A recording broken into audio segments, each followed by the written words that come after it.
ये ZBC की Urdu service है। पेश खिदमत है हालात हाजिरा का प्रोग्राम सैरबीन।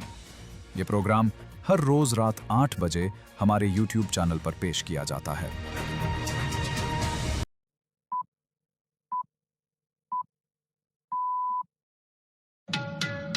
20 फरवरी के सैरबीन से जावेद चौधरी का सलाम।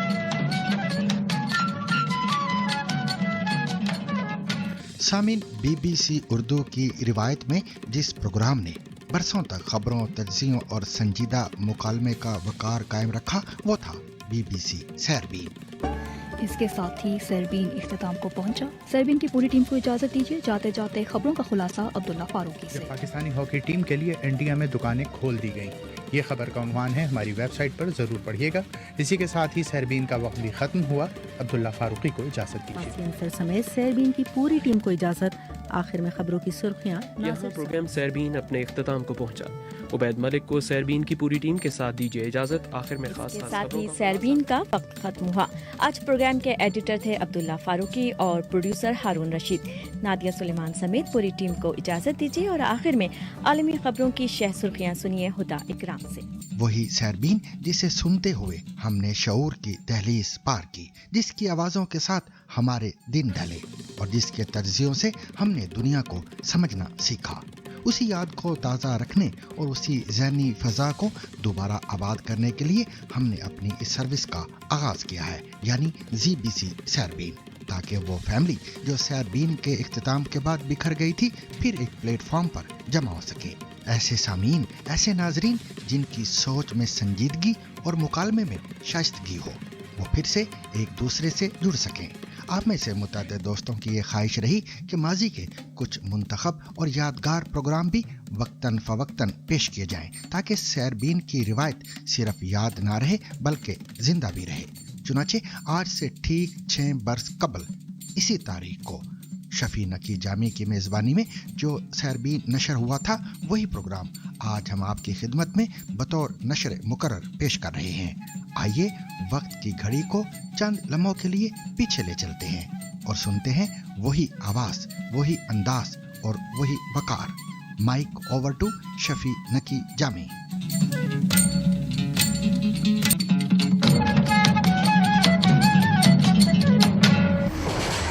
मंगल 20 फरवरी के सैरबीन के साथ शफी नकी जामई का सलाम। दमिश्क के मदाफात में गोता के इलाके में शामी फौजों और रूस की बमबारी से 200 से ज्यादा हलाक, सैकड़ों जख्मी। गोता पर आफत क्यों आ रही है? तज्जियाकार। अब जबकि बाकी सीरिया में प्रेसिडेंट असद की जो हुकूमत है वो रिस्टोर हो गई है, तो ये उनके लिए एक बहुत बड़ा इरिटेशन है। तफसीलन ये मौजू आलमी खबरों के बाद।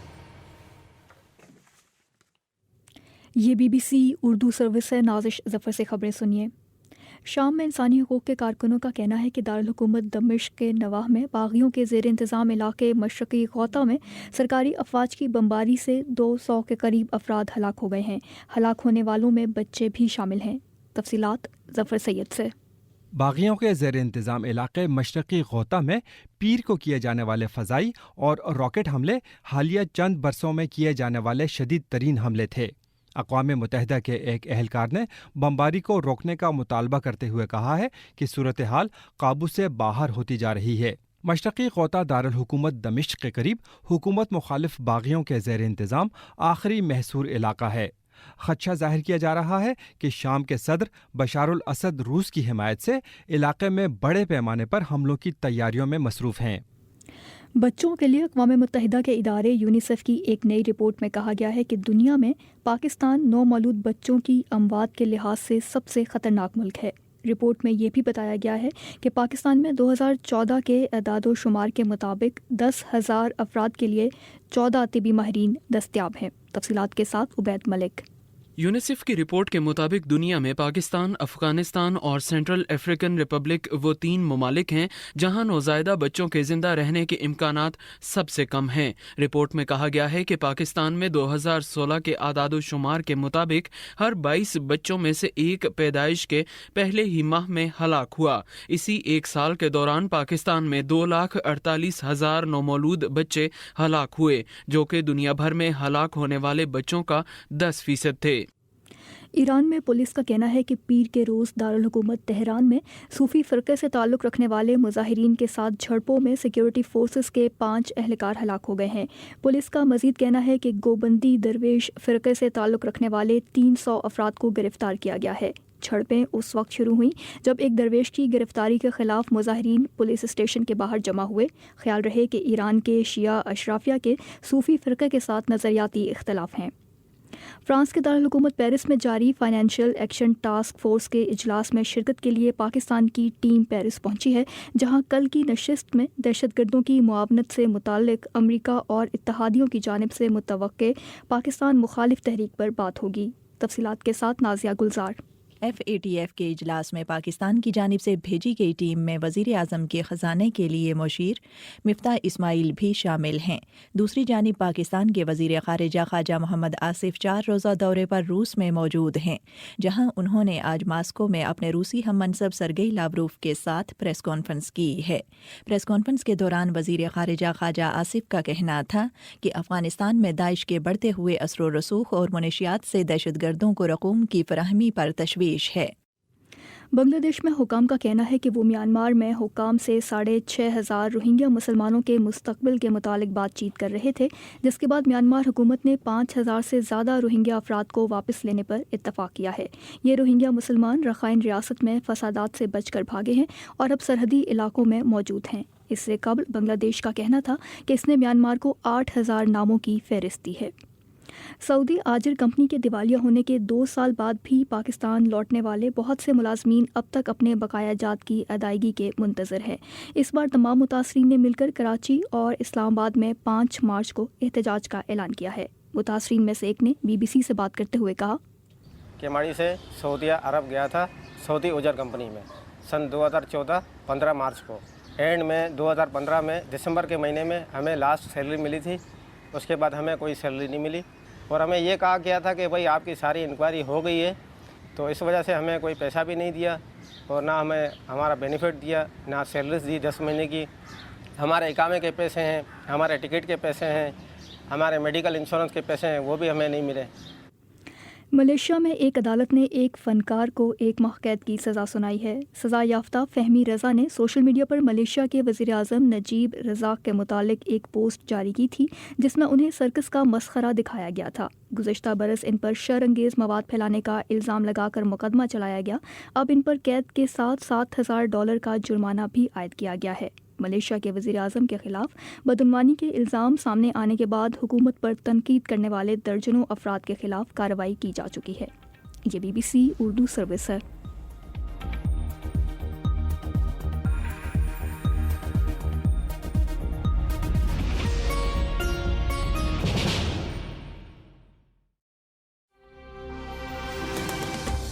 हमारे नामानिगार करिया करिया गाँव रिश्तेदारों ने रईम यार खान में लाशों के हमरा एहतजाज भी किया। मोहम्मद काजिम, BBC, कोयटा। जितना कि वो पहले था। Shumaila Jafri, BBC, Nakyal sector, line of control. लेकिन इस बारे में फौजी हुकाम ने कोई तफसील जारी नहीं की। अजीजुल्लाह खान, BBC, पिशावर। बाखबर रहने के लिए सैरबीन सुना कीजिए। हालात हाजरा का प्रोग्राम सैरबीन आप BBC उर्दू सर्विस से सुन रहे हैं। जैसा कि आपने ख़बरों में सुना, इंसानी हकूक़ के कारकुन ये बावर करा रहे हैं कि शाम में दारुल हुकूमत दमिश्क के नवाह में बागियों के ज़ेर इंतज़ाम इलाके मशरक़ी गोता में सरकारी अफवाज की बमबारी से मुतअद्दिद बच्चों समेत 200 से ज़्यादा आम शहरी हलाक हुए हैं। इलाके में खुराक की कमी के साथ साथ इलाज मुआलजे की सहूलियात का भी शदीद फक़दान है। हमारे नामानिगारों के मुरासलों पर मबनी खुलासा नाजिया गुलजार की ज़बानी। Syrian observatory for human rights का कहना है कि दमिश्क हुकूमत की जानिब से बागियों के ज़ेर कब्ज़ा इलाके मशरक़ी गोता में ताज़ा हमलों में बड़े पैमाने पर जानी नुकसान हुआ है, जिसमें खासी तादाद औरतों और बच्चों की है। शाम के शहरी दिफा की जानिब से जारी होने वाली फुटेज में देखा जा सकता है कि इमदादी कारकुन बमबारी की वजह से मुनहदिम होने वाली इमारतों से लोगों को निकालने की कोशिश कर रहे हैं। ख़वातीन और बच्चों के चिल्लाने की आवाज़ें भी सुनी जा सकती हैं।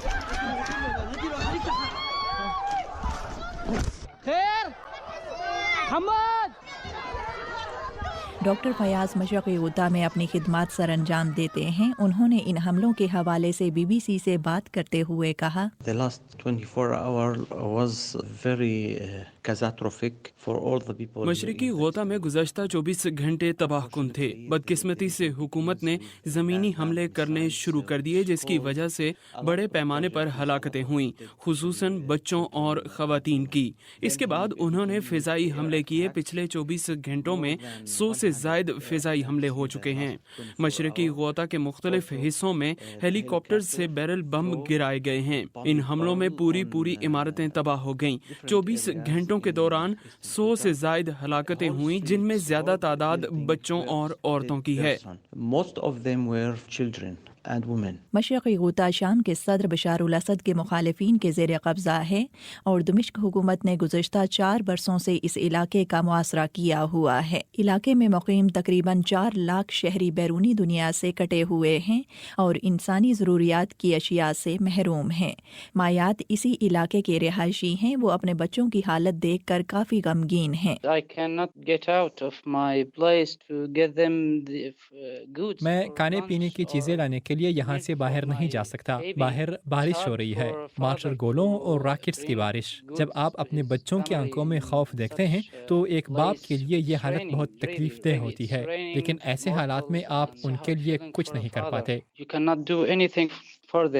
दिसंबर में बैनुल-अक़वामी इमदादी इदारों ने बागियों के ज़ेरे इंतज़ाम इस इलाके के बारे में ख़बरदार किया था कि यहाँ खुराक, ईंधन और अद्वियात की कमी की वजह से शहरियों के हालात इंतहाई नाजुक हैं। अक़वाम मुत्तहिदा के एक अहलकार ने बमबारी रोकने का मुतालबा करते हुए कहा है कि सूरत हाल काबू से बाहर होती जा रही है। डॉक्टर अज़हर तिब्बी इमदाद के आलमी इदारे मेड ग्लोबल के सरबराह हैं। उन्होंने मशरक़ी गुता के हालात का मशरक़ी हलब की सूरत हाल से मुवाजना करते हुए कहा, मेरे ख्याल में यहाँ हालात हल्ब से ज़्यादा अबतर हैं।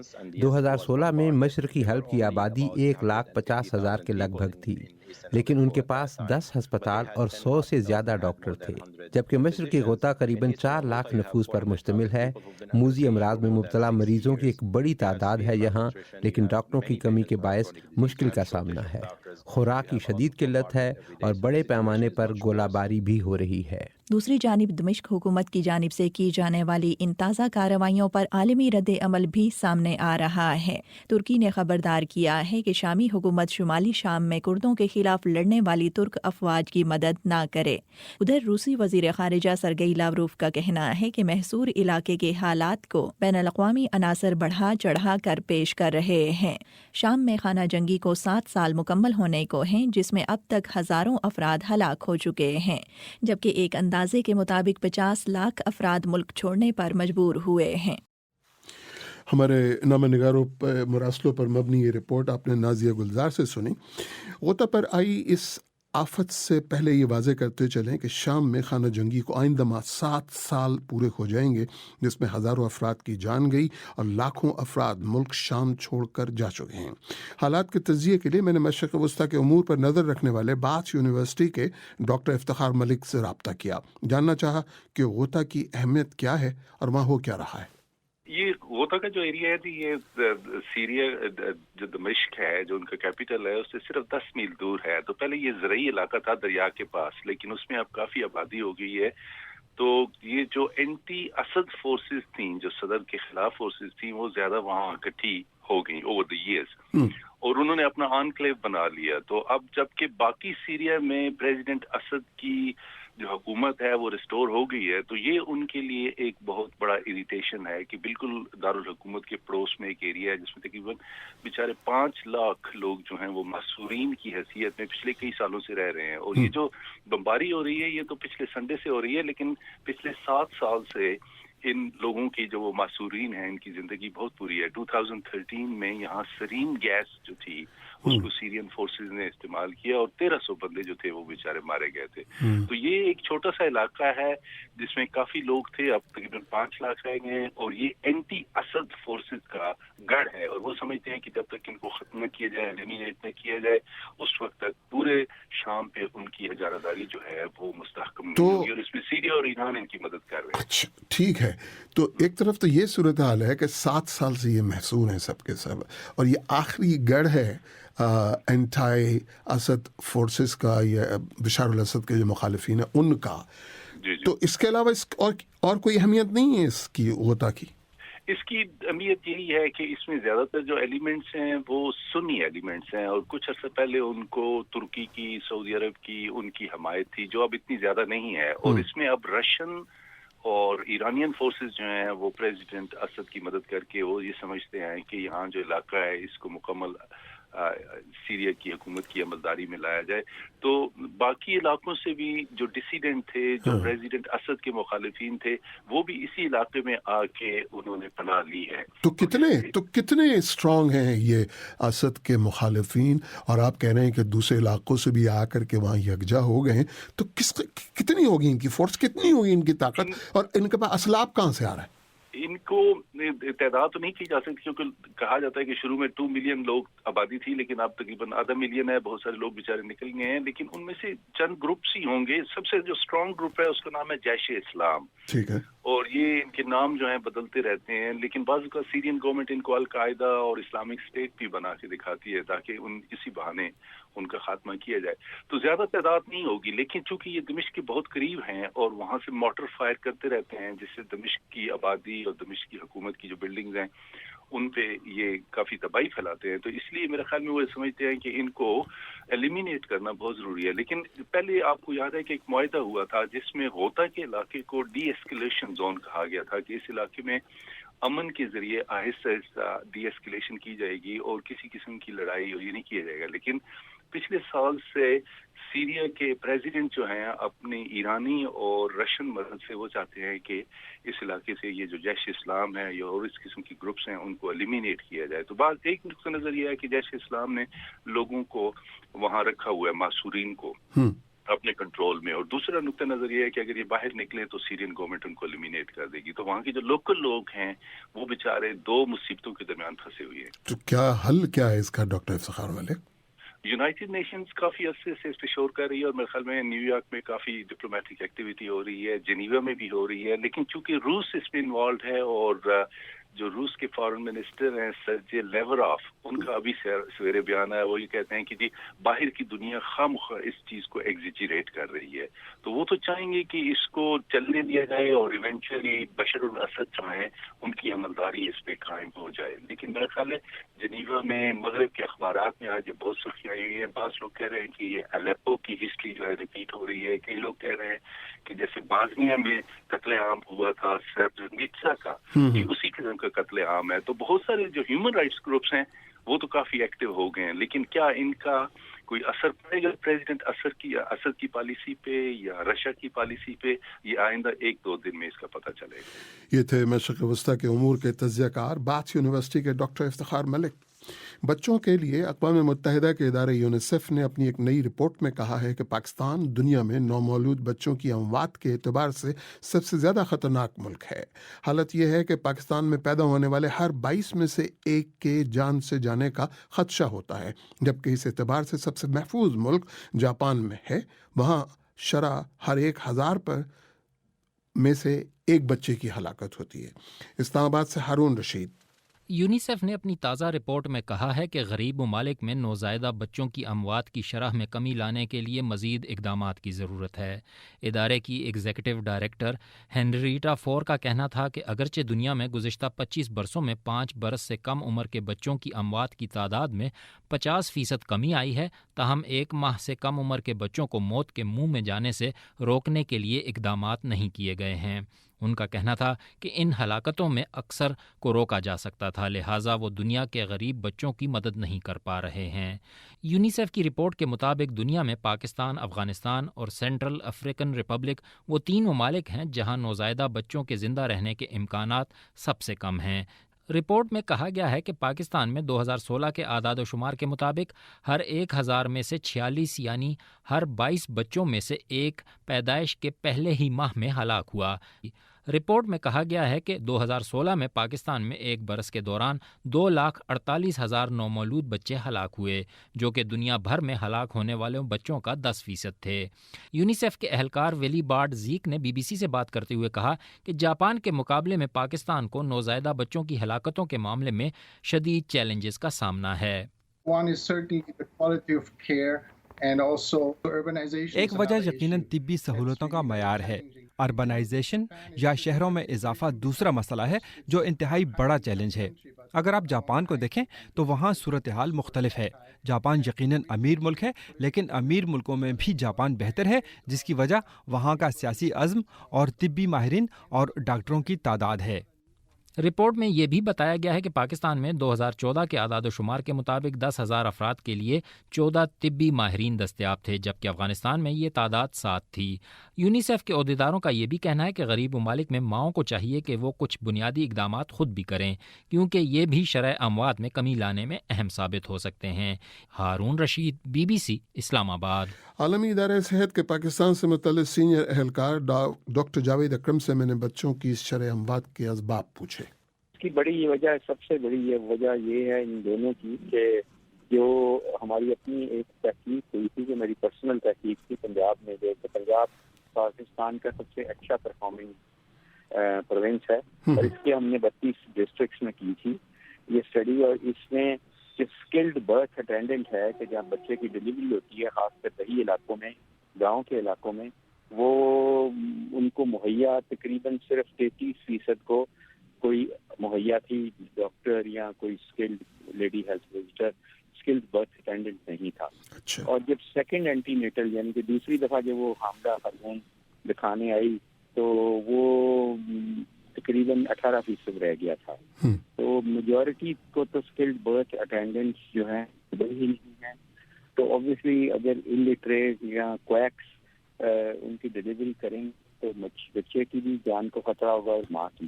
کیا اس میں سہولت کی کمی ہے یا انفیکشن زیادہ ہوتے ہیں یا جو اٹینڈنٹس ہیں ان کی اپنی جہالت ہے؟ دیکھیں جی، یہ تو ملٹیپل فیکٹرز ہیں، ایک فیکٹر نہیں ہے، اور میرا خیال ہے سب سے پہلے یہ ہے کہ پنجاب میں یا پاکستان میں جو ہیلتھ کیئر سسٹم ہے وہ فعال نہیں ہے۔ فعال اس حد تک ہے کہ جو ٹرشری کیئر ہاسپٹلز ہیں، یونیورسٹی ہاسپٹل ہیں، ٹیچنگ ہاسپٹلز ہیں، بڑے ہاسپٹل بڑے شہروں میں وہ فعال ہیں، اور ان میں اوور کراؤڈنگ بے انتہا زیادہ ہے۔ اور اس کی ایک وجہ یہ ہے کہ جو پرائمری جو فرسٹ لائن آف ڈیفینس ہوتی ہے، جو آپ کی دہلیز پہ ہوتی ہے، جو آپ کے دروازے پہ ہوتی ہے، وہ ہے تو صحیح، بنی تو ہوئی ہے لیکن فعال نہیں ہے، یا وہاں ڈاکٹر نہیں ہے، یا نرس نہیں ہے، یا دوائیاں نہیں ہیں، یا اکوپمنٹ نہیں ہے۔ اور اسی طرح سیکنڈری کیئر جو تحصیل ہاسپٹل کے ہاسپٹل ہوتے ہیں، وہ بھی فنکشنلٹی ان کی بہت کم ہے، میں بھی 30% ان میں سے فنکشنل ہیں۔ تو سارا بوجھ پھر آپ کے ٹرشری کیئر ہاسپٹلس پہ آ جاتا ہے۔ اب ٹرشری کیئر ہاسپٹل ایک نارمل ڈلیوری کا آنا مناسب نہیں ہے۔ تو دوسرا یہ وجہ ہے کہ لوگوں کو شعور بھی نہیں ہے، لوگوں کا خیال ہے کہ یہ ڈلیوری کرانا یا بچے کا یہ ایک نارمل سی چیز ہے، وہ یہ نہیں سمجھتے کہ اس میں کوئی پیچیدگی ہوگی، اس لیے وہ وہیں پہ اپنے قریب کسی دائی کو، کسی کویک کو دکھا کے اسی طرح۔ تو اس میں اویئرنیس اور لیک آف ایجوکیشن کا بھی فیکٹر صحیح۔ تیسرا یہ ہے کہ بچہ جب پیدا ہوتا ہے تو اس کو پراپر دیکھ بھال اور پراپر ویکسینیشن جو ہے وہ نہیں بر وقت کرائی جاتی۔ تو جاوید اکرم صاحب، باقی دنیا سے ہلکا سا تقابل یا مقابلہ کریں کہ جو بجٹنگ ہوتی ہے زچہ و بچہ کے لیے دنیا بھر کے ممالک میں، پاکستان میں کیا صورتحال ہے؟ ہر صوبے میں اور وفاق کی طرف سے کیا ہے؟ کیا دیکھیں سر، ادھر پرابلم یہ ہے کہ ابھی ریسنٹلی کوئی 20-25 سال پہلے ایک چیز 18th امینڈمنٹ آئی، جس کے تحت جو ہیلتھ ہے وہ پروونشلائز ہو گیا سبجیکٹ۔ تو جو ورٹیکل پروگرام سے مدر اینڈ چائلڈ کے، یونیسیف کے، WHO کے، وہ سارے ڈس انٹیگریٹ ہو گئے۔ انفارچونیٹلی اس کی وجہ سے صوبوں میں کیپیسٹی نہیں تھی، انفارچونیٹلی صوبے بہت کمزور تھے کیپیسٹی میں، خاص کر بلوچستان، سندھ اور KPK، وہ بوجھ نہیں اٹھا سکے۔ ورٹیکل پروگرامز میں رکاوٹ آ گئی، اور پھر جو آپ کے ڈونر ایجنسیز ہیں ان کو بھی بجائے ایک بندے سے 7 بندوں سے بات کرنی پڑ رہی ہے، تو اس لیے وہ بہت زیادہ اس سے ہمیں نقصان ہوا۔ دوسرا یہ ہے کہ جو پریونٹیو ہیلتھ ہے اس پہ اسپینڈنگ نہیں ہے ہماری، صرف ہماری اسپینڈنگ ہے تو کیوریٹو ہیلتھ میں، اور جو اسپینڈنگ کیوریٹو ہیلتھ پہ بھی ہے وہ بھی اگریسو نیچر کی ہے، پروگریسو نیچر کی نہیں ہے. تو اس لیے جب آپ اگریسو نیچر کی کریں گے، اور اگریشن کون ڈٹرمن کرتا ہے؟ کیمرہ، مائک یا قلم، یعنی میڈیا سے. تو میڈیا جب شور مچاتا ہے تو وہ ریسورسز مل جاتی ہیں اس وقت. تو یہ طریقہ نہیں ہے ہیلتھ کو چلانے کا. ہیلتھ از اے ڈسپلن جہاں پہ آپ کو پروگریسولی انکریز کرنی پڑتی ہے. عالمی ادارے صحت کے یہ تھے ڈاکٹر جاوید اکرم. پاکستان کے صوبہ بلوچستان میں خسرے سے ضلع کیچ میں مزید 12 بچوں کی جان گئی ہے. سرکاری حکام کے بقول ضلع کیچ کے متاثرہ علاقوں میں بچوں کو خسرے سے بچانے کے لیے دوبارہ ویکسینیشن کا کام شروع کر دیا گیا ہے. تفصیل کے ساتھ کوئٹہ سے محمد کاظم. ضلع کچی میں خسرے سے جو بچے ہلاک ہوئے ان میں سے 2 بچے گور کے علاقے سے تعلق رکھنے والے گلزار کے تھے. گلزار کہتے ہیں کہ ان کے ہلاک ہونے والے بچے جڑواں تھے. سرختہ اس کو 1 سال کے دونوں جڑوے بچے تھے. جی ہاں، اس کا نام، ایک کا نام دیدار تھا، ایک کا دلدار تھا. علاقے کی یونین کونسل کے چیئرمین عبدالستار لاشاری کا کہنا ہے کہ اس علاقے میں علاج معالجے کی سہولیات کا فقدان ہے. کچی کے district health officer doctor Murtaza Shah نے خسرے سے 12 بچوں کی ہلاکت کی تصدیق کی. جو یہاں کوئی سہولت نہیں ہے حکومت کی وجہ سے، کوئی اسپتال وغیرہ نہیں ہے. بس اپنے لوگوں نے معلوم ہوا تو ہم لوگوں نے اطلاع دی، تو کل سے وہ آ گئے. DHO صاحب بھی آیا تھا، وہ ویکسین کر کے گئے ہیں. آج بھی ٹیم آئی تھی، وہ بھی کر کے گئے ہیں. کچی کے district health officer doctor Murtaza Shah نے خسرے سے 12 بچوں کی ہلاکت کی تصدیق کی. وہاں گئے تو انہوں نے کہا کہ ہاں 12 بچے ہمارے بالکل ان کے نام اویلیبل تھے اور واقع ہوئے ہیں. پھر تو ہم نے پریشانی ہو گئی. پھر ہم نے WHO کو، وہاں سے ہم نے سیکریٹریز کو، DGs کو اپنے کو انفارم کر دیا. انہوں نے کہا کہ ری ویکسینیٹ کر دو. اب 1 مہینہ ہو چکا ہے ان کو، ابھی ری ویکسینیٹ جس بچے کو نہیں ہوئی ہے اس کو کیا ہم لوگوں نے ری ویکسینیٹ. ڈسٹرکٹ ہیلتھ آفیسر کا کہنا ہے کہ شعور کی کمی کی وجہ سے لوگ اپنے بچوں کا بر وقت علاج نہیں کراتے، جس کی وجہ سے بیماریاں پیچیدہ ہوتی ہیں. اور اس کو جو ہندو دم کرے گا تو ٹھیک ہو جائے گی، اور یہ انتظار کرتے ہیں. مطلب اس کا مقصد یہی ہے. تو وہ 7-8 دن کے بعد نکالتے ہیں اور اس کو پھر وہ خیرات کرتے ہیں. تو یہ ان کا اسی کنسیپٹ کی وجہ سے سیویئر ہوتی گئی ہے. ان کو چیسٹ انفیکشن ہوتے رہے ہیں، سیپٹیسیمیا میں بچے چلے گئے ہیں. ضلع کچی اور بلوچستان کے بعض دیگر علاقوں میں خسرے سے بچوں کی متاثر ہونے اور ان کی ہلاکتیں ایک ایسے موقع پر ہو رہی ہیں جب بچوں سے متعلق اقوام متحدہ کے ادارے یونیسیف نے کہا ہے کہ پاکستان میں نومولود بچوں کی اموات کی شرح دنیا میں سب سے زیادہ ہے. بچوں کے امراض کے ماہر ڈاکٹر بشیر کاکڑ کہتے ہیں کہ جہاں تک بلوچستان کی بات ہے تو یہاں بچوں کی اموات کسی بھی سروے میں بتائے گئے اعداد و شمار سے کئی گنا زیادہ ہے. اسپیشلی میں بلوچستان کی بات کروں گا کیونکہ بلوچستان میں پراپرلی سروے نہیں ہوتے ہیں. اسپیشلی ان ایریاز کی جو بہت زیادہ ریموٹ ہے، بہت دور ہے، اس ایریاز کی جو ہے نا وہ بہت کم سروے وہاں پہ ہوتی ہے. تو بلوچستان میں حالات اس سے بہت مختلف ہیں. اور ڈاکٹر بشیر کاکڑ شعور کی کمی کے ساتھ ساتھ غربت کو بھی بچوں کی ہلاکت میں اضافے کی وجہ قرار دیتے ہیں. تو اس کے بعد غربت بھی بہت بڑی چیز ہے یہاں پہ لوگوں کی، یہ بہت بڑا ایک فیکٹر ہے غربت. گزشتہ چند ماہ کے دوران بلوچستان کے مختلف اضلاع میں اب تک 50 سے زائد بچے خسرے سے ہلاک ہوئے ہیں. محمد کاظم، BBC کوئٹہ.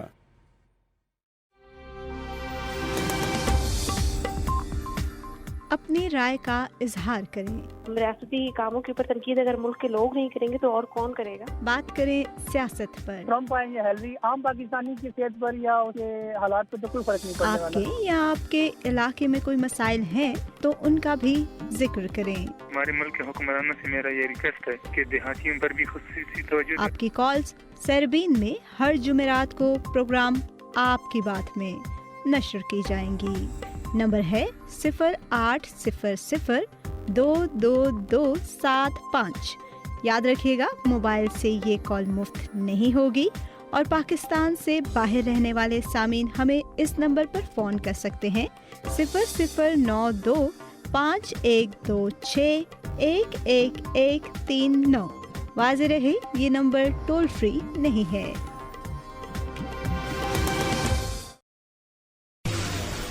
اور اب کھیلوں کا احوال سباناز کی زبانی.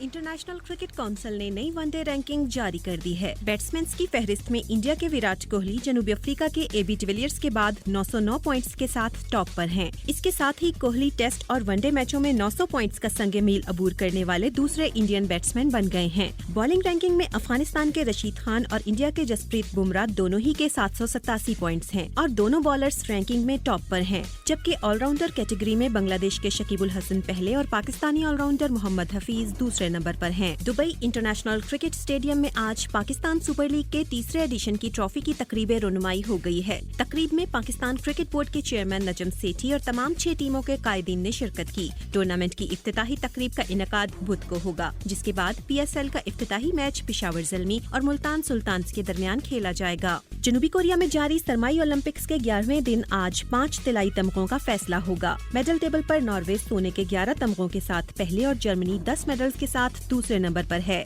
स्लोवेनिया की आइस हॉकी प्लेयर जिगा जेक्लिक का डोप टेस्ट पॉजिटिव आने पर खेलों की सालिसी अदालत ने उन पर सरमाई ओलंपिक्स के बकिया मैच खेलने पर पाबंदी आयद कर दी है। मस्कत में आज 3 मुल्की हॉकी टूर्नामेंट का फाइनल पाकिस्तान और जापान की हॉकी टीमों के दरमियान खेला जाएगा। डबल लीग के आखिरी मैच में जापान ने ओमान को 4-0 से शिकस्त देकर फाइनल में जगह बनाई, जबकि पाकिस्तान ने जापान को 1 के मुकाबले में 2 गोल से हराकर फाइनल में क्वालिफाई किया है। टेनिस में दुबई WTA मुकाबलों के पहले राउंड में पोलैंड की आग्नियाश्का राडमांस्का रूस की डारिया के साथ कीना से शिकस्त खा गयी, लेकिन बर्तानिया की योहाना कोंटा रूस की अनस्तासिया पुल्युचनकोवा को 7-6 और 6-2 से हराकर दूसरे राउंड में पहुंच गयी। फुटबॉल FA कप के 5वें राउंड में मैनचेस्टर सिटी को विगान एथलेटिक की टीम ने 1-0 से शिकस्त दे दी है।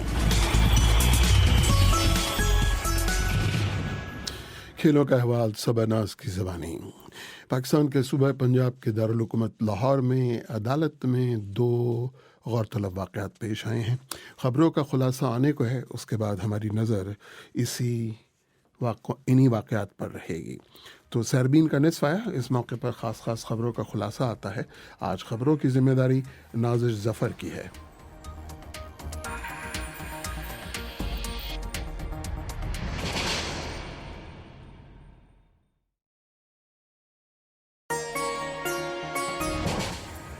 शाम में इंसानी हकूक़ के कारकुनों का कहना है कि दारुल हुकूमत दमिश्क के नवाह में बागियों के ज़ेर इंतज़ाम इलाके मशरक़ी गुता में सरकारी अफवाज की बमबारी से 200 के करीब अफराद हलाक हो गए हैं।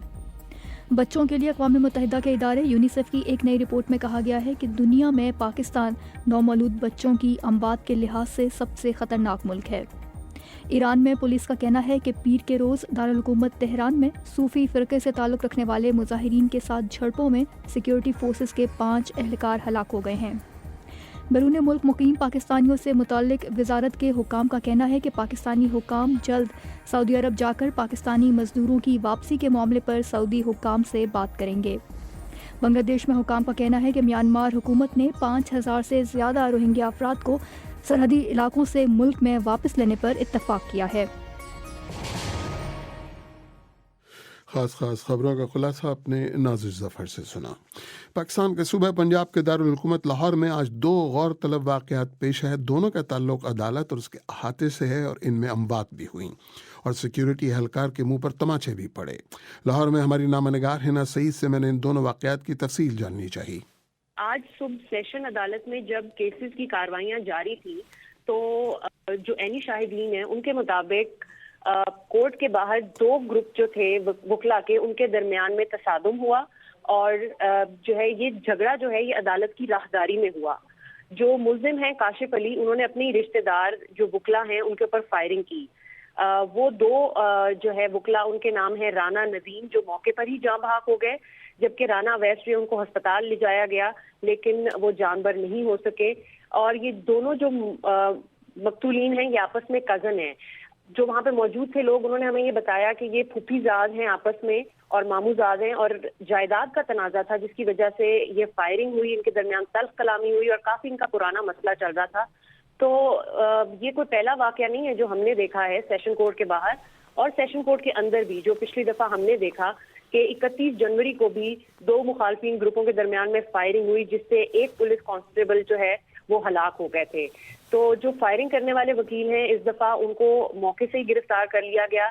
अदालती अहाते में असला लाने के मामले पर जो है पुलिस उसने एक्शन तो लिया है, लेकिन ये एक रूटीन बनती जा रही है। हर दफा जो है यही कहा जाता है कि ये सिक्योरिटी लैप्स है कि असला जो है अदालत के अंदर कैसे पहुंचा।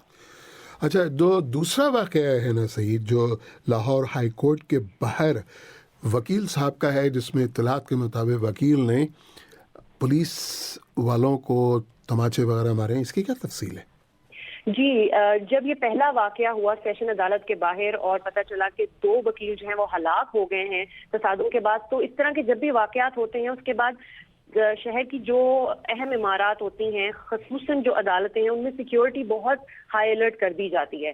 तो लाहौर हाई कोर्ट में फौरन सिक्योरिटी बहुत हाई अलर्ट कर दी गई, तमाम दरवाजे बंद कर दिए गए और एक ही मरकजी दरवाजा था जिससे एंट्री और एग्जिट करने दिया जा रहा था लोगों को। तो जो एक वकील हैं उन्होंने दाखिल होने की कोशिश की तो उन्हें सिक्योरिटी एहलकार ने रोका, इस पर उनकी आपस में बहस हो गई, तो वकील ने तैश में आकर सिक्योरिटी एहलकार को थप्पड़ मार दिया। लेकिन इसमें अहम बात शफी साहब ये है कि उस वकील का नाम तक इन लोगों ने बाहर नहीं आने दिया और वकला बरादरी ने मदाखलत करके जो है मामला रफा दफा करवा लिया, उसके खिलाफ कोई एक्शन भी नहीं लिया गया। और अब तक की इतलात के मुताबिक जो है उसके बार ने या किसी और ग्रुप ने भी उनके खिलाफ कोई एक्शन नहीं लिया। लेकिन है ना सईद, वो पुलिस ऑफिसर तो जो क्लिप्स सोशल मीडिया पर बाहर आ गए उनमें वाज़ेह तौर पर वक्त, तारीख और टाइम के साथ दिखाई दे रहा है कि वो मार रहा है, एक बार नहीं कई एक बार तमाचे मार रहा है, तो वो वीडियो एविडेंस काफ़ी नहीं एक्शन के लिए। सर, एक्शन किसने लेना है? सबसे पहले तो अपनी बरादरी के ही लोग जो है उनके खिलाफ एक्शन लें, उनको कंडेम करें, उनसे माफ़ी मंगवाएं, लेकिन ऐसा कुछ भी देखने में नहीं आया। हत्ता कि हमने नाम पता करने की भी बहुत कोशिश की, उनका नाम भी सामने नहीं आया, तो उनसे सवाल भी नहीं किया जा सकता कि आपने ऐसा क्यों किया। लेकिन दूसरी जानिब जब ये सारे वकला इकट्ठे हो गए और उन्होंने पुलिस वाले को समझाया, उससे शायद इन लोगों ने माजरत भी की होगी, तो मामला वहीं पे रफा दफा कर दिया गया। और इन लोगों में रोज एक दूसरे से मिलना होता है, वो पुलिस एहलकार और वकला, तो इनकी आपस में इतनी अंडरस्टैंडिंग है कि अगर सारे वकला मिल के उसको मनाएंगे पुलिस वाले को तो वो मान जाएगा। लाहौर से ये थी हमारी नामनिगार हिना सईद। पाकिस्तान में वफाक के ज़ेर इंतज़ाम कबाइली इलाके बाजोड़ एजेंसी में हज़ारों अफराद की तरफ से 5 दिन कबल कराची में बेदर्दी से कत्ल होने वाले बाजोड़ के एक तालिब इल्म की हलाकत के खिलाफ एहतजाजी मुजाहरे हुए हैं। तफसील के साथ पेशावर से नामनिगार रिफतुल्लाह औरकज़ई। मकामी सहाफ़ियों के मुताबिक मुजाहरा बाजोड़ के सबसे बड़े तिजारती मरकज़ इनायत कली बाजार में मुनक्किद हुआ, जिसमें तमाम सियासी जमातों के रहनुमाओं और इलाके के नौजवानों और आम शहरियों ने हज़ारों की तादाद में शिरकत की। मुजाहिरीन ने प्ले कार्ड्स और बैनर्स उठा रखे थे जिस पर मकतूल अहमद शाह की कातलों की फौरी गिरफ्तारी के मुतालबात दर्ज थे। मकामी सहाफ़ियों का कहना है कि गुज़िश्ता रोज़ बाजौड़ में मकतूल तालिब इल्म की नमाज जनाजा पढ़ाई गई थी, जहां तमाम सियासी जमातों की तरफ से फैसला किया गया था कि इस वाक़े के खिलाफ भरपूर एहतजाज किया जाएगा। याद रहे कि 5 दिन कबल कराची में एडी सेंटर से कराची यूनिवर्सिटी के एक तालिब इल्म अहमद शाह की तशद्दुद लाश मिली थी, ताहम ये मालूम नहीं हो सका कि तालिब इल्म को क्यों और किस वजह से कत्ल किया गया, और न ही पुलिस की तरफ से ताहाल इस वाक़े की तहकीकात सामने आई है। मकतूल के चचा गुल बादशाह ने BBC को बताया कि उनका भतीजा अहमद शाह गुज़िश्ता 2 सालों से कराची यूनिवर्सिटी में ज़ूलॉजी डिपार्टमेंट के तालिब इल्म थे। उन्होंने कहा कि 5 दिन कबल वो सोराबगोड के इलाके से पुरस्रार तौर पर लापता हुए और 2 दिन के बाद उनकी तशद्दुद लाश ईदी सेंटर से मिली। उनके मुताबिक उन्हें कोई इल्म नहीं कि अहमद शाह को कौन उठाकर ले गए और उन्हें क्यों कत्ल किया गया, क्योंकि उनकी किसी से कोई दुश्मनी या लेन देन का तनाज़ा नहीं था। उन्होंने मजीद कहा कि कराची पुलिस की तरफ से उन्हें सिर्फ इतना बताया गया है कि स्काउट्स कॉलोनी की हदूद में अहमद शाह की लाश पड़ी हुई थी, जिन्हें उठाकर वो ईदी सेंटर ले गए ताकि उनकी शिनाख्त की जा सके। गुल बादशाह ने चीफ जस्टिस ऑफ पाकिस्तान से अपील की कि इस वाक़े की खुद नोटिस ली जाए और इसकी मुकम्मल तहकीकात करके मुल्ज़िमान को कानून के कटहरे में लाया जाए। ख्याल रहे कि गुज़िश्ता चंद हफ्तों के दौरान कराची में किसी कबायली नौजवान की हलाकत का ये दूसरा वाक़या है। इससे कबल वज़ीरिस्तान के नौजवान नकीबुल्लाह महसूद को पुलिस मुकाबले में हलाक किया गया था। ये अमर भी अहम है कि नकीबुल्लाह महसूद के कत्ल के खिलाफ चंद कबायली नौजवानों की तरफ से इस्लामाबाद प्रेस क्लब के सामने एहतजाजी धरना दिया गया, जो कई दिनों तक जारी रहा था। इस धरने की मुल्क की बेशतर सियासी जमातों की तरफ से खुल कर हिमायत की गई थी। ये बात भी काबिल जिक्र है कि इस्लामाबाद धरने के बाद अब फाटा और खैबर पख्तूनख्वा में भी आवाम की तरफ से अपने हुकूक के लिए आवाज़ बुलंद करने का सिलसिला तेज़ होता जा रहा है। 2 दिन कबल स्वात में भी सिक्योरिटी चेक पोस्टों पर सख्तियों के खिलाफ एहतजाज किया गया था, जिसमें सैकड़ों अफराद ने शिरकत की थी। रिफतुल्लाह उरगज़ई, BBC, पेशावर। भारतीय रियासत आसाम में गैर कानूनी बांग्लादेशी तारिकीन वतन की शनाख्त के लिए तमाम शहरियों की एक फहरिस्त तैयार की जा रही है। रियासत के 35% लोग बंगाली हैं। इन्हें खदशा है कि गैर मुल्की शहरी के नाम पर लाखों बंगाली बाशिंदे अपनी शहरियत और कौमियत से महरूम हो सकते हैं। आसाम में गुज़िश्ता 100 साल के दौरान लाखों बंगाली बिलखुसूस मुस्लिम यहाँ आकर बसे। अब उन्हें यह साबित करना पड़ेगा कि वो बांग्लादेशी नहीं हैं। आसाम से शकील अख्तर। आसाम के ये बंगाली बाशिंदे 50 बरस से यहाँ आबाद हैं, लेकिन उन्हें मशकूक या डाउटफुल शहरी करार दिया गया है। आसाम की फॉरेनर्स ट्राइब्यूनल में उन्हें अब ये साबित करना है कि वो बांग्लादेशी नहीं है। 1941 से 1941, 1942, 1943 इसके लेके आज तक मैंने दिया है, ऐसा रिकॉर्ड दिया है। और 1915 का हमारा हौज का पासबुक भी दे दिया है, तो हमको फर्क का डिक्लेयर कर दिया। ग्वालपाड़ा की मर्जीना बीबी इंडियन शहरी हैं, लेकिन उन्हें बांग्लादेशी बताकर 8 महीने हिरासती मरकज में रखा गया। हाई कोर्ट की मुदाखलत से वो जेल से रिहा हुई हैं। वो चाचा हमारा कागज पत्ती सब ले गया, पेपर टेपर सब ले गया, तो उन्होंने नहीं दिखा है, तो नहीं ये बांग्लादेशी है। मेरा कोनो कागज पत्ती कोनो भूल नहीं है, उन्होंने हाथ भी नहीं रखा है। बीजेपी और उसकी मुकामी हमनवा जमातों का कहना है कि आसाम की लाखों की बंगाली आबादी में बड़ी तादाद में गैर कानूनी बांग्लादेशी बस गए हैं। इस तनाज़े को हल करने के लिए आसाम के तमाम शहरियों का एक नेशनल सिटीजन रजिस्टर यानी NRC तैयार किया जा रहा है, लेकिन इस फहरिस्त में उन लोगों के नाम नहीं होंगे जिन्हें पहले ही डी वोटर या मशकूक शहरी करार दिया गया है। डी वोटर अप्लाई कर सकते हैं NRC में, लेकिन उनका नाम तब तक इंक्लूड नहीं किया जाएगा जब तक कि फॉरेन ट्रिब्यूनल से ये क्लियर नहीं हो जाता कि वो इंडियन सिटीज़न हो। जो डिक्लेयर्ड फॉरेनर हैं कि 71 के बाद आए हैं, उनका नाम कानून में लिखा हुआ है कि उनका नाम NRC में नहीं लिया जाएगा, वो तो वैसे भी इलीगल माइग्रेंट हो गए।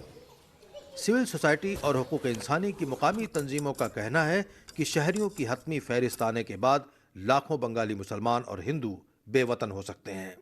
यहाँ पे ग्राउंड में जो लोग ये सिटीजनशिप इश्यूज पे काम कर रहा है, वो लोग का ये अंदाजा है कि करीब 5 लाख लोग जो डी वोटर है या डिक्लेयर्ड फॉरेनर है, उसका NRC अथॉरिटी वेरीफाई नहीं कर रहा है, इसलिए उसका डिसेंडेंट का समेत कुल 15 से 20 लाख लोग जो है वो फाइनल NRC डॉट में नहीं आ रहा है नाम, तो ये लोग स्टेटलेस हो सकता है। हुकूमत ने मुमकिना तौर पर बेवतन होने वालों को हिरासत में रखने के लिए कई जिलों में ज़मीनें हासिल करनी शुरू कर दी हैं। इन बाशिंदों की तरह पूरे आसाम में बंगाली मुसलमान और हिंदू ज़बरदस्त बेयकीनी की गिरफ्त में हैं। शहरियत की दूसरी फहरिस्त जल्द ही आने वाली है। रियासत के लाखों बंगाली मुसलमानों और हिंदुओं की शहरियत और कौमियत का मुस्तकबिल इसी फहरिस्त पर टिका हुआ है। Shakeel Akhtar, BBC news, Morigaon, Assam. Supreme court की निगरानी में नेशनल रजिस्टर ऑफ सिटीजन्स का महकमा यानी NRC आसाम के तमाम 3 करोड़ 29 लाख शहरियों की फहरिस्त तैयार कर रहा है। तकरीबन 2 करोड़ शहरियों के नाम की पहली फहरिस्त जारी हो चुकी है। तमाम दस्तावेजात की जांच पड़ताल के बाद आखिरी फहरिस्त आइंदा माह तक जारी होगी। हमारे साथी शकील अख्तर ने गुवाहाटी में रियासत के साबिक वजीर आला तरुण गोगोई से बात की और पूछा कि लाखों लोगों के नाम पहले ही फहरिस्त से बाहर हैं, इससे तो शहरियत का बहुत बड़ा मसला पैदा हो जाएगा। ज़्यादा लोगों नहीं मिलेगा। पास रिकॉर्ड क्या बोलते, पास रिकॉर्ड इंडिकेशन है जो इससे तो ज़्यादा लोग तो इंडियन सिटीजन हो जाए। इन लोग कौन है? इन लोग पोअर है, इलिटरेट है, वो कोई डॉक्यूमेंट देने को नहीं सकते हैं। मेजॉरिटी उसका देखेगा 90%, 99% हम बोल रहे हैं। इलिटरेट है, सो इलिटरेट के लिए कोई कागज नहीं मिलते। लेकिन अगर डी वोटर्स और 2003 और 4 के बाद पैदा होने वाले बच्चों को नहीं शामिल किया गया इस लिस्ट में, तो लाखों लोग तो फिर फादर डिक्लेयर हो जाएंगे। ऐसा नहीं, हमारा आए 24 मार्च के बाद 71 उनको डिक्लेयर करेगा फॉरेन, और एनआरसी हम लोग जो आज होगा वोटर लिस्ट, ये on the basis of the voter list of 71। लेकिन वो वेरीफाई तो नहीं कर रहे हैं डी वोटर्स को, करेगा, और उनके बच्चों को भी नहीं कर रहे हैं। आज तो नहीं करेगा तो बाद में तो करने को।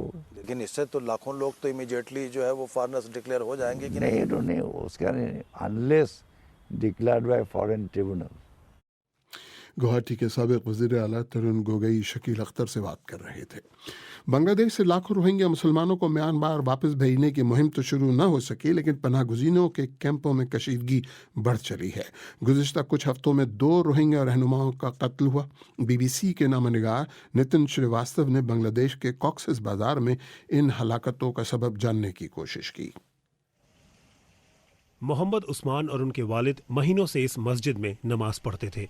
उस दिन भी यूसुफ जलाल ने सुबह की अजान दी थी, लेकिन कुछ देर बाद इसी जगह चाकुओं से गोद कर उनका कत्ल कर दिया गया। मेरे भतीजों की हलाकत के बाद हम रखाइन से भाग आए थे।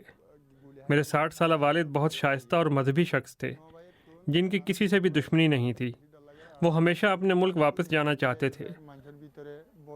उनकी हलाकत के बाद से मेरी माँ ने एक लफ्ज़ नहीं बोला है, और हम सभी की जान को खतरा है। यूसुफ को क्यों मारा गया किसी को नहीं पता। आलमी इदारों के कारकुनों और मकामी लोगों ने हमें बताया कि रोहिंग्या कैंपों में म्यांमार के दिनों से चली आपसी रंजिशें या झगड़े यहाँ भी शुरू हो गए हैं। यूसुफ जलाल कैंप लीडर बन सकते थे। उनकी मौत से इलाके में सनसनी फैल गई, क्योंकि कुछ दिन पहले एक और कत्ल हुआ था। तकरीबन 20 अफराद मोटरसाइकिलों पर हमारे कैंप पहुंचे और मेरे वालिदैन पर गोली चलाने लगे। रोहिंग्या ज़बान बोलने वाले इन अफराद की एक गोली मेरी माँ के हाथ पर लगी, लेकिन मेरे वालिद के जिस्म पर कई गोलियां लगीं। कैंप लीडर होने के नाते मेरे वालिद इन पनाह गुज़ीनों की लिस्ट बना रहे थे जो बर्मा वापस जाना चाहते थे। मेरे वालिद की जान क्यों ली गई? कॉक्सेस बाजार इलाके में 7 लाख से भी ज्यादा रोहिंग्या पनाह गुज़ीन अलग अलग कैंपों में रह रहे हैं। किसी कैंप लीडर की इज्जत और ओहदा ज्यादा इसलिए होता है क्योंकि दुनिया भर से आने वाली मदद तक भी थोड़ी पहुंच बनी रहती है। शिकायतें बढ़ रही हैं। खाने के, रहने की छत के लिए पड़ोसियों में होने वाले झगड़े, रोजमर्रा कैंपों में आने वाली राहत सामग्री को लेकर आपस में खींचतान, कैंपों के बीच में नए गुटों का बन जाना। लेकिन शायद इस सबसे बड़ी वजह यह है कि यहाँ पर रहने वाले लाखों लोग बिना किसी काम के खाली बैठे हुए हैं। जैसे जैसे कैंपों का दायरा बढ़ा है, लोगों की ज़रूरतें और तरजीहात भी बढ़ी हैं। बांग्लादेश सरकार भी नए चैलेंजेस का सामना कर रही है। इनके आपसी झगड़े बढ़ रहे हैं, शायद इसलिए क्योंकि एक दूसरे के इतने करीब रह रहे हैं।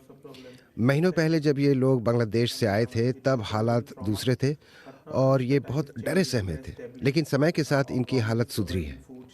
इन्हें राहत देते रहने के अलावा हमने कैंपों के बीच 5 पुलिस स्टेशन भी बना दिए। जिन 2 रोहिंग्या लोगों का कत्ल हुआ वे म्यांमार लौटने के हक में थे।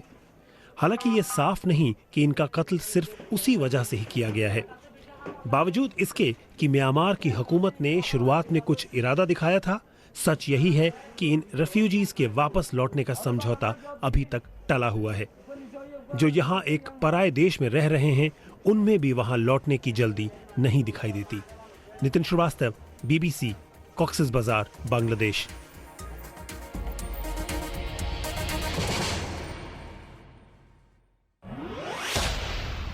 इतना सन्नाटा क्यों है भाई?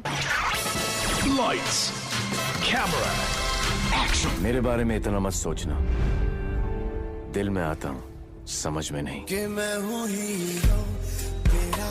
बॉक्स ऑफिस का बादशाह कौन? फिल्म हिट रही या मिस? कौन कमबख्त बर्दाश्त करने को पीता है? हम तो पीते हैं कि यहाँ जस्ट खबरें, बड़े बड़े स्टार्स के साथ छोटी छोटी मुलाकातें और खट्टी मीठी बातें, फिल्म स्टार्स की पॉपुलैरिटी और कंट्रोवर्सीज,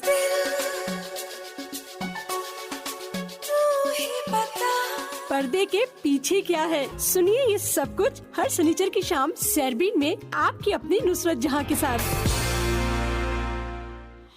सऊदी अरब की एक कंपनी के दिवालिया होने के 2 साल बाद भी पाकिस्तान लौटने वाले उसके बहुत से साबिक मुलाजिमीन अपने बकाया जात की अदायगी की راہ دیکھ رہے ہیں۔ ان متاثرین کا کہنا ہے کہ انہیں کمپنی نے کئی ماہ کی تنخواہ دیے بغیر واپس پاکستان بھیج دیا۔ تفصیل کے ساتھ کراچی سے ہماری نامہ نگار سحر بلوچ۔ سعودی اوجر کمپنی کے دیوالیہ ہونے کے 2 سال بعد بھی پاکستان لوٹنے والے بہت سے ملازمین اب تک اپنے بقایا جات کی ادائیگی کے منتظر ہیں۔ اس بار تمام متاثرین نے مل کر کراچی اور اسلام آباد میں احتجاج کرنے کا ارادہ کیا ہے، جو 5 مارچ کو کراچی پریس کلب کے سامنے اور اسلام آباد میں نیشنل پریس کلب کے سامنے کیا جائے گا۔ کراچی کے علاقے کیماڑی میں رہائش پذیر محمد شاہد سعودی عرب سے لوٹنے والے ملازمین میں سے ایک ہیں۔ کیماڑی سے سعودی عرب گیا تھا سعودی اوجر کمپنی میں سن 2014 15 مارچ کو، تو ماشاءاللہ اچھا خاصا کام چل رہا تھا ہماری کمپنی کا۔ اس کے بعد اینڈ میں 2015 میں دسمبر کے مہینے میں ہمیں لاسٹ سیلری ملی تھی، اس کے بعد ہمیں کوئی سیلری نہیں ملی۔ 2 دن کا ٹائم دیا تھا کہ بھائی آپ لوگ کیس جیت چکے ہیں تو 2 دن کے اندر اندر انشاءاللہ آپ کو پیمنٹ آپ کی سب مل جائے گی۔ تو ہمیں یہ مطمئن کر کے ہمارے کیمپ ریاض میں بھیج دیا تھا۔ تو ہم ریاض چلے گئے تھے، قدسیہ کیمپ نام ہے ہمارے کیمپ کا، تو ہم چلے گئے تھے وہاں پہ اپنے اپنے روم میں۔ پھر راتوں رات ان کی گاڑیاں آئی تھی شرطوں کی، یعنی کہ پولیس والوں کی، تو ہمیں راتوں رات وہاں سے 26 اکتوبر کو 2016 میں ہمیں ڈپورٹ کر دیا تھا۔ یہ 2016 کی بات ہے جب یکے بعد دیگر سعودی عرب میں موجود کمپنیوں نے خود کو دیوالیہ قرار دے دیا، جس سے دمام، ریاض، طائف اور جدہ میں کام کرنے والے تقریباً 12,000 پاکستانی متاثر ہوئے۔ ان کام کرنے والوں میں زیادہ تر تعداد الیکٹریشین، رنگ کرنے والوں اور مکہ اور اس کے اطراف میں فرش کی تعزین کرنے والوں کی تھی۔ ان میں سے زیادہ تر کا تعلق پنجاب اور سندھ کے شہر کراچی سے ہے۔ اس بارے میں بات کرتے ہوئے شاہد بتاتے ہیں کہ 2016 کے شروع میں انہیں کام سے یہ کہہ کر فارغ کیا گیا تھا کہ ان کو دوسری جگہ کام دلایا جائے گا، لیکن ایسا نہیں ہوا۔ اور ہمیں یہ کہا گیا تھا کہ بھائی آپ کی ساری انکوائری ہو گئی ہے، تو آپ کے پاس لیٹر بھی ہیں، سب کچھ ہے، کاغذی کارروائی بھی ہے، اوورسیز کے بھی لیٹر ہیں، وہاں کے قانون کے بھی عدالت کے بھی لیٹر ہیں، تو ہمیں اس بیس پہ وہاں سے بھگا دیا۔ تو اس وجہ سے ہمیں کوئی پیسہ بھی نہیں دیا اور نہ ہمیں ہمارا بینیفٹ دیا، نہ سیلریز دی 10 مہینے کی۔ ہمارے اقامے کے پیسے ہیں، ہمارے ٹکٹ کے پیسے ہیں، ہمارے میڈیکل انشورنس کے پیسے ہیں، وہ بھی ہمیں نہیں ملے۔ شاہد بتاتے ہیں کہ واپس آنے والوں میں سے 40% کے پاس نوکریاں ہیں، لیکن باقی 60% اب بھی کام کی تلاش میں ہیں۔ شاہد نے بتایا کہ پاکستان سمیت 7 ممالک کے لوگوں کو نکالا گیا تھا، جن میں ترکی، مصر، لبنان، فلپائن اور بھارت بھی شامل ہیں۔ اس بارے میں حکومتی ارکان نے پہلے بھی اپنا موقف بیان کرتے ہوئے سعودی عرب سے لوٹنے والے ملازمین کو یقین دہانی کرائی تھی کہ سعودی حکام سے بات چیت کا عمل جاری رہے گا، جس سے ان کے بقایا جات دلانے میں مدد کی جائے گی۔ یاد رہے کہ حال ہی میں پاک فوج نے پاکستانی فوجیوں کا دستہ سعودی عرب بھیجنے کا اعلان بھی کیا ہے۔ سحر بلوچ، BBC نیوز، کراچی۔ پاکستان کے صوبہ سندھ میں دوسری بڑی جماعت متحدہ قومی موومنٹ میں سینٹ کے انتخابات کے ٹکٹ کی تقسیم پر شروع ہونے والے اختلافات نے اب الیکشن کمیشن کا رخ کیا ہے۔ ڈاکٹر فاروق ستار کے حریف گروپ نے الیکشن کمیشن میں درخواست دائر کی، کہا کہ ڈاکٹر فاروق ستار کی جانب سے منعقد کی گئی تنظیمی انتخابات اور بقیہ بات غیر آئینی ہیں۔ کراچی سے ہمارے نامہ نگار ریاض سہیل سے میں نے اس موضوع پر بات کی اور جاننا چاہا کہ الیکشن کمیشن میں جو درخواست دی گئی ہے اس میں مزید کیا کہا گیا۔ جو سابق سینیٹر ہیں بیرسٹر فاروق نسیم کی جانب سے یہ درخواست دائر کی گئی ہے، جس میں انہوں نے استدعا کی ہے کہ جو یہ انٹرا پارٹی انتخابات ہوئے ہیں ان کو کالعدم قرار دیا جائے، اور اس گروپ کا موقف ہے کہ جو پارٹی کے آئین کے مطابق جو پالیسی ساز فیصلہ ہے وہ رابطہ کمیٹی کر سکتی ہے۔ 23 اگست کے بعد کسی کو بھی اکیلا فیصلہ کرنے کی جو ہے وہ اجازت نہیں ہے۔ اس پر الیکشن کمیشن نے دونوں فریقین کو جو 27 فروری کو طلب کیا ہے۔ یہاں پر آپ کو یہ بتاتا چلوں کہ 18 فروری کو جو ڈاکٹر فاروق ستار کی جو رہائش گاہ ہے PIB کالونی، وہاں پہ ورکرز اجلاس منعقد کیا گیا تھا، جہاں پر ورکرز نے جو ڈاکٹر فاروق ستار کو پارٹی کا کنوینر منتخب کیا تھا۔ تو ریاض سہیل، ڈاکٹر فاروق ستار کے مخالف جو گروپ ہے اس کے اعتراضات یا خدشات ہیں کیا؟ ڈاکٹر فاروق ستار ایک طرف جو لیڈ کر رہے ہیں تو دوسری طرف جو گروپ ہے یہ بھی کافی پاپولر یا طاقتور گروپ نظر آتا ہے، کیونکہ اس میں جو کراچی کے میئر ہیں وسیم اختر، خالد مقبول صدیقی، عامر خان، فیصل سبزواری، قمر نوید اور نسرین جلیل جیسے جو بڑے نام ہیں وہ بھی اس میں جو ہیں وہ شامل ہیں۔ اس پر جو قمر نوید سے ہماری جو بات ہوئی ہے انہوں نے بتایا ہے है कि उनकी जमात का सन 2000 में जो आइन बनाया गया था उसमें कोई 16 साल के बाद 2016 में इसमें तरमीम की गई थी, और वो भी इस सतह की थी कि जो लंदन के हवाले से जो शिकें थी उन्हें खारिज कर दिया गया था। उसके हवाले से उन्होंने कहा कि डॉक्टर फारूक सत्तार को वो बार बार ये कहते रहे कि ये जो आइन है उसके मुताबिक जमात को चलाया जाए, मगर उस पर भी इख्तिलाफात रहे। उसके बाद एक ज़ाब्ता अखलाक बनाया गया जिस इजलास की सदारत भी डॉक्टर फारूक सत्तार ने की, लेकिन उस पर भी अमल दरामद नहीं हुआ। यहाँ पर कंवर नवीद ने एक दिलचस्प बात ये बताई कि जो 8 अक्टूबर को पाक सरजमीन पार्टी और MQM में जो मुज़ाकरात हुए थे जिसमें इल्हाक करने का फैसला किया गया था, तो कंवर नवीद का ये कहना है कि उन्हें उस वक्त मालूम हुआ पार्टी का आइन है उसमें तब्दीली कर दी गई है और अब ये जो तमाम फैसलों करने का अख्तियार सिर्फ कन्वीनर को होगा, वो वीटो करने का भी पावर रखेंगे, जिस पर उन्होंने इख्तिलाफात की इब्तिदा हुई। मगर जब कामरान टेसूरी का मामला आया सेनेट के इंतखाबात पर, तो ये बिल्कुल एक जो बॉइलिंग पॉट था वो फट गया। तो रियाज सुहेल, MQM के जो 3 धड़े बन गए हैं, ऐसे में सेनेट में फायदा किसको होता नजर आता है? जी, सेनेट के इंतखाबात काफ़ी इस वक्त दिलचस्प नज़र आ रहे हैं, क्योंकि इस वक्त सिर्फ सेनेट की एक इलेक्शन पर इतनी जो MQM की इंतशार फैला है, तो आने वाले इंतखाबात में जब इतनी नशिस्तों की तकसीम होगी तो वो एक बड़ा बहरान शक्ल अख्तियार कर सकता है। कराची से ये थे हमारे नामनिगार रियाज सुहेल। आइए अब दुनिया के सबसे कदीम दुखानी इंजन या स्टीम इंजन की बात करें। फेरी क्वीन नामी इंजन 1855 में इंग्लैंड के शहर लीड्स में बनाया गया था और अब इसे इंडिया में स्टीम इंजन्स के दिलकश दौर की याद ताज़ा रखने के लिए इस्तेमाल किया जाता है। सुहेल हलीम की रिपोर्ट सुनिए, जो एक सौती झलक से शुरू होती है।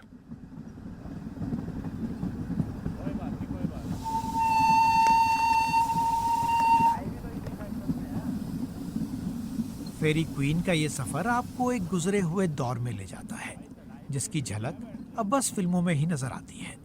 वो मुनफरिद सीटी और छुक छुक की आवाज़, वो कोयले की दहकती हुई भट्टी से निकलने वाला घना काला धुआं और कोहरे का सा एहसास पैदा करती हुई भाप, ये एक नज़ारा है जो बस देखते ही बनता है।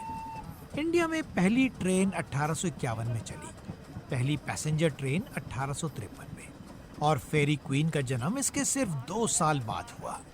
अब फेरी क्वीन सयाहों को दिल्ली से हरियाणा के शहर रेवाड़ी तक का सफ़र कराती है, जहां इंडियन रेलवेज ने एक स्टीम लोको शेड बनाया है। रविंद्र कुमार इस ट्रेन के ड्राइवर हैं। इसमें ड्राइवर की असली टेक्निक का पता लगता है। इसमें हमें स्टीम, पानी और कोल, इन चीज़ों को बैलेंस बना के चलना पड़ता है। तो इसमें अपने आप में एक अलग तरह की ड्राइविंग महसूस होती है। ये बहुत अच्छा स्टीम लोकोमोटिव है और जैसे पानी में जहाज तैरता है उस तरह का अनुभव होता है जब ये स्टीम लोकोमोटिव चलता है। लंबा अरसा अजायब घरों और कलकत्ता के रेलवे प्लेटफॉर्म पर गुजरा, लेकिन इसके हुस्न के किस्से आज भी मशहूर हैं। उदय सिंह दिल्ली के रेल म्यूजियम से वाबस्ता हैं। ये इतना सबसे ओल्डेस्ट स्टीम लोकोमोटिव है जिसको 1909 में रिटायर्ड कर दिया गया था। एक्चुअल में ये जो इंजन था ये 1855 में सबसे पहले कलकत्ता में आया था। ईस्ट इंडियन रेलवे थी EIR, तो उसके अंदर इसको लाया गया था लीड्स इंग्लैंड से। इतना पुराना इंजन होने के बाद भी 1855 से लेकर के आज भी उसी मैक्सिमम स्पीड इसकी 40 किलोमीटर पर आवर से उस स्पीड से चल रहा है। पल्लवी सिंह भी मेरे साथ इस ट्रेन पर सवार थी। पहली बार देखा मैंने कोयला जलता हुआ और आगे उसका धुआं निकलता हुआ। मैं उसी की रिकॉर्डिंग भी ले रही थी और फिर वो आवाज़ जो आती है जो शू करके, वो हम घरों में सुनते हैं सुबह। मतलब पीछे कहते हैं ना कि रेलवे लाइन है, पटरी से रेल जा रही है, तो हम घरों में सुनते हैं, लेकिन आज पहली बार मैंने लाइव देखा है उसको। जब मैंने अपनी मम्मी को बताया कि मैं ऐसे जा रही हूँ, तो पहले उन्होंने तो यही बोला कि अरे इतना महंगा है, हमारे ज़माने में तो हम 5-5, 10-10 रुपये में जाते थे, तुम तो इतने पैसे खर्च करके देखने जा रहे हो कोयले जलते हुए। हमारे तो मुंह पे कोयला लग जाता था। तो उसके बाद बोला कि हाँ तुम छुक छुक पे जाओ। हम लोग जाते थे छुक छुक पे तो वही आज सुबह छुक छुक पे जाओ। तो मम्मी बोल रही थी खाना पैक कर दूँ, हम लोग तो लेके जाते थे, सफ़र पे जा रहे हैं जी, अब ट्रेन में जा रहे हैं। नहीं, कोई ज़रूरत नहीं है। तो ये कोई छुक छुक खाना, ट्रेन में जाना, पैक खाना लेके आना, पानी लेके आना, पानी की बोतल, मतलब just to be prepared, over prepared actually.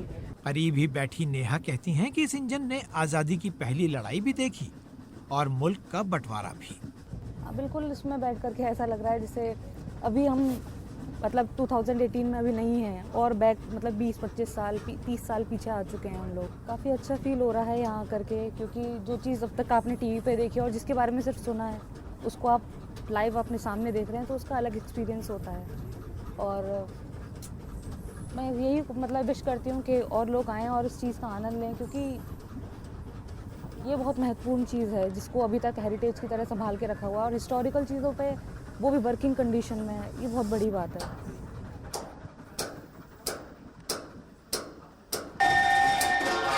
Haryana کا ریواڑی شہر، یہاں دوسرے پرانے اسٹیم انجنوں کو دوبارہ پٹری پر لانے کی تیاری ہے. یہ ملک میں پہلی کمرشل ٹرین کھینچنے والے صاحب سلطان اور سندھ کی وراثت کو زندہ رکھنے کی کوشش ہے، لیکن یہ کام آسان نہیں.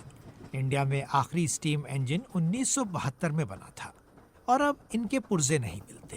جسونت سنگھ ایک ایسے انجن کی مرمت میں مصروف ہیں جسے دیکھ کر لگتا ہے کہ اس کی زندگی پوری ہو چکی ہے. دیکھو جی یہ ہارڈ کام تو ہے ہی یہ، اور یہ ہاتھوں سے ہم چپ کرتے ہیں. ایسے ہی جی یہ پرانے زمانے کے انجن ہیں. آج کی جو نئی جو جنریشن ہے ان کو دکھانے کے لیے ان کی نالج میں رہے کہ یہ ہمارے یہ انجن چلتے تھے پہلے ہمارے دیش میں. اس شیڈ میں کئی انجن اپنے نئے سفر کے لیے تیار ہیں، لیکن یہ آپ کو مستقبل کی نہیں ماضی کی سیر کرائیں گے. ان کی رفتار بھی الگ ہے اور منزل بھی. سہیل حلیم، BBC ریواڑی. کیسا لگا یہ انجن؟ اور کبھی تصور کیا کہ دخانی انجن یا اسٹیم انجن سے آج بھی چلتا پھرتا انجن ہو اور اس سے سفر کیا جا سکتا ہے؟ کافی مشکل ہوگا.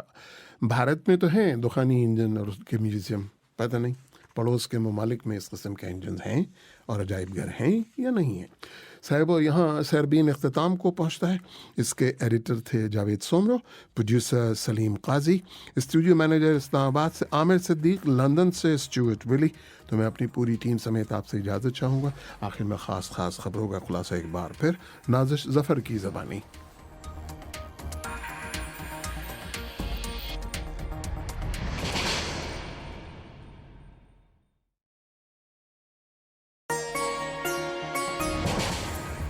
شام میں باغیوں کے زیر انتظام علاقے مشرقی غوطہ میں سرکاری افواج کی بمباری سے 200 کے قریب افراد ہلاک ہو گئے ہیں. یونیسیف کی ایک رپورٹ میں کہا گیا ہے کہ دنیا میں پاکستان نومولود بچوں کی اموات کے لحاظ سے سب سے خطرناک ملک ہے. ایران میں پولیس کا کہنا ہے کہ تہران میں صوفی فرقے سے تعلق رکھنے والے مظاہرین کے ساتھ جھڑپوں میں سیکیورٹی فورسز کے 5 اہلکار ہلاک ہو گئے ہیں. بیرون ملک مقیم پاکستانیوں سے متعلق وزارت کے حکام کا کہنا ہے کہ پاکستانی حکام جلد پاکستانی مزدوروں کی واپسی کے معاملے پر سعودی حکام سے بات کریں گے. بنگلہ دیش میں حکام نے کہا ہے کہ میانمار حکومت نے 5000 سے زیادہ روہنگیا افراد کو سرحدی علاقوں سے ملک میں واپس لینے پر اتفاق کیا ہے. یہ BBC اردو سروس ہے.